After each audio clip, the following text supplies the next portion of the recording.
Ever been to an art exhibit, like where you hear the art instead of see it? Um, That's kind of what we're talking about today, right? yeah. It's It's an interesting concept. this Moebius Strips exhibit, right? Yeah, yeah. All about this guy Dieter Moebius, Uh-huh. a real pioneer in electronic music. Like, wow. He really was. So yeah, like today we're diving into this whole exhibit, and the guy behind it. All right, sounds good.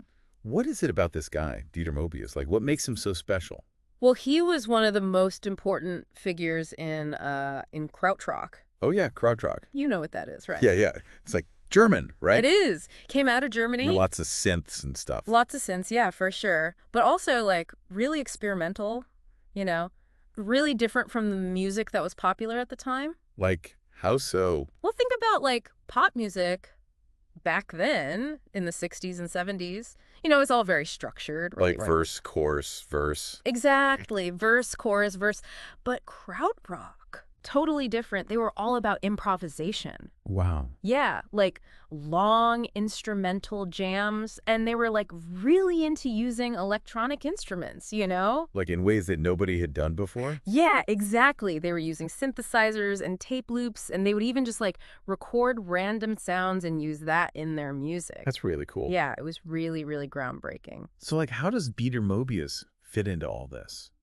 Well, he was like a master at using these techniques. Oh, wow. Yeah, he would create these like really textured soundscapes. Soundscapes. Using these like minimalist techniques, you know, and lots of repetition. Interesting. And it would create this like really hypnotic sound, almost otherworldly, you know? Yeah.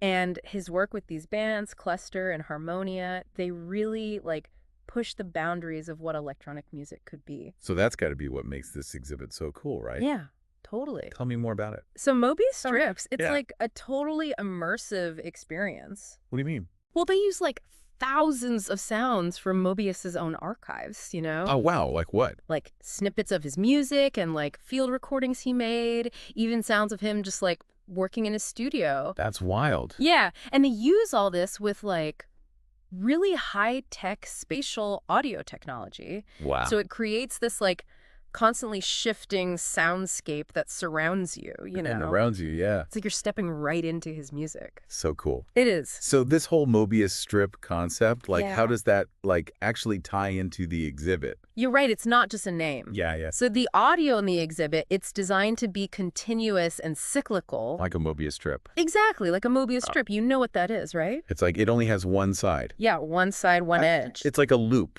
but different. Yeah, it's a weird shape. So the music is like that. It's kind of like that, yeah. Cool. As you walk through the exhibit, you hear these sounds like evolving and transforming, you know? But it never really ends, and it never really begins, you know? It's just like this constant flow. So cool. It really echoes the cyclical nature of Moebius's music. I can see how that would work. Yeah, it's really effective. So this Tim Story guy, Uh-huh. the one who like created the exhibit, Yeah. what's his deal? He's like a pretty famous sound artist. Okay. He's always been like super interested in music and technology and space, you know? Oh, interesting. Yeah, and for him, this Moebius Strips thing, it wasn't just about like showing off Moebius's music, you know? No. He wanted to like use these sounds to create something totally new. Oh, wow. Yeah, like a totally new artistic experience. So he's like taking Moebius's work Uh-huh. and like pushing it even further. Yeah, exactly. Yep. He wanted to take Moebius's legacy and use it to like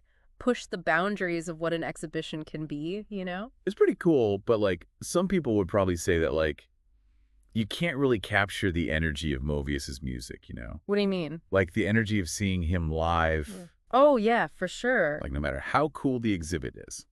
I mean, yeah, there's definitely something special about seeing live music, right? Yeah, for sure. It's like the energy between the artist and the audience. Yeah. But I think this exhibit, it offers something different, you know? Okay. It's not trying to like be a live concert. Yeah. It's more like a different way to experience the music, you know? Okay. You can hear all the details and the textures of his sounds in a way you wouldn't be able to, like at a concert.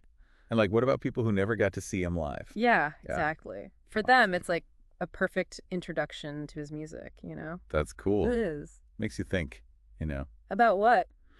Like, how do we like keep the legacy of these artists alive? Oh, yeah. Especially the ones that like always tried new things. That's a great point. Because this exhibit, it's not just like a museum, you know? Right. It's like a living thing, you know? It's constantly changing. Yeah, and that's a lot like Moebius's music, like always evolving and pushing boundaries. And it makes you think differently about, like, how we experience art, you know? Yeah. And how we can use technology to, like, make new experiences, you know? Right, right. And I think it's cool how it shows that Moebius's music, it's still relevant today, you know?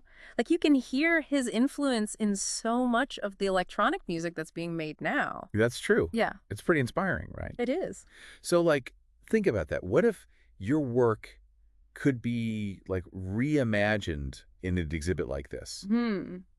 What would it sound like? What would it, what story would it tell? That's a good question. So I encourage you to, like, go check out Dieter Moebius and Krautrock, Listen to it, see what you think. Yeah, definitely worth checking out. Maybe it'll inspire you to, I don't know, create something awesome. It could. And on that note, well, I think we're done here, Kate. Yeah, I think so. Sounds good. Until next time. See ya.